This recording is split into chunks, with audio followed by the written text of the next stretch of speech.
আজকের এই আয়োজনে স্বাগতম।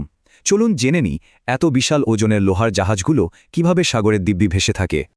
অবাক করা বিষয় হল মাত্র 2 কেজির ইট পানিতে ডুবে যায়, অথচ লাখ লাখ টনের জাহাজ অনায়াসেই ভাসে। আচ্ছা, এই অদ্ভুত রহস্যের উত্তরটা লুকিয়ে আছে সেই 250 খ্রিস্টপূর্বাব্দের প্রাচীন গ্রিসে। চলুন একটু পেছনে ফিরে যাই। দারুণ প্রতিভাবান গণিতবিদ আর্কিমিডিস এই ভাষার মূল সূত্রটি বের করেছিলেন। একেই বলে আর্কিমিডিসের সূত্র বা প্লবতা। সূত্রটা আসলেই কাজ করে কি না তা বুঝতে সেই ডুবন্ত ইটটি দিয়ে গাণিতিক একটা ছোট্ট পরীক্ষা করা যাক। অপসারিত পানির সঠিক ওজন বের করতে হলে ইটের আয়তনকে স্বাদু পানির নির্দিষ্ট ঘনত্ব দিয়ে গুণ করতে হবে। হিসাব করলে দেখা যায় আমাদের এই ছোট্ট ইটটি ঠিক 1 কেজি পরিমাণ পানি জায়গা থেকে সরিয়ে দেয়। আর ঠিক এই কারণে ইটটা ডুবে যায়।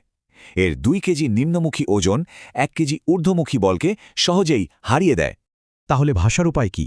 আর্কিমিডিসের আরেকটি নিয়ম হল, ভাসতে হলে বস্তুকে ঠিক নিজের ওজনের সমান তরল সরাতে হবে। অর্থাৎ ইটকে ভাসাতে হলে এর ভেতরটা ফাঁপা করে হালকা পড়তে হবে, অথবা সাথে একটা বেলুন বেঁধে দিতে হবে। এবার একটু ভাবুন তো, এই একই দারুণ কৌশলটা ব্যবহার করেই কিন্তু আধুনিক প্রকৌশল বিশাল সব জাহাজ ভাসিয়ে রাখছে। এই বিশাল জাহাজটা যদি একটা নিরেট ব্লক হতো, তবে এটি ঠিক এই বিপুল পরিমাণ আয়তনের পানি সরিয়ে দিত। আর এই বিপুল আয়তন মানে হল জাহাজটি প্রায় 1,80,000 টন স্বাদুপানি অপসারণ করছে। সবচেয়ে চমৎকার ব্যাপারটা কি জানেন? পানির এই বিশাল ঊর্ধ্বমুখী বল জাহাজের মোট ওজনের সাথে একদম নিখুঁতভাবে মিলে যায়।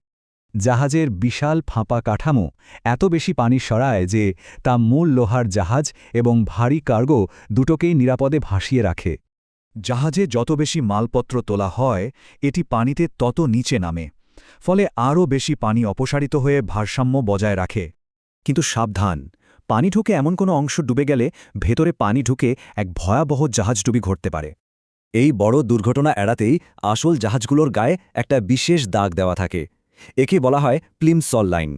পানি এই দাগ ছুঁয়ে ফেলার মানে হল জাহাজটি তার অনুমোদিত সর্বোচ্চ পানি সরিয়ে ফেলেছে, আর ওজন নেয়া মানা।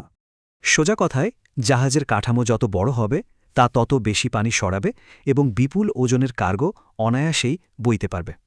এই সাধারণ সূত্র মেনে শুধু পানি সরিয়েই যদি এত বড় জাহাজ ভাসানো যায়, তবে আধুনিক প্রকৌশলের চূড়ান্ত সীমা কোথায়?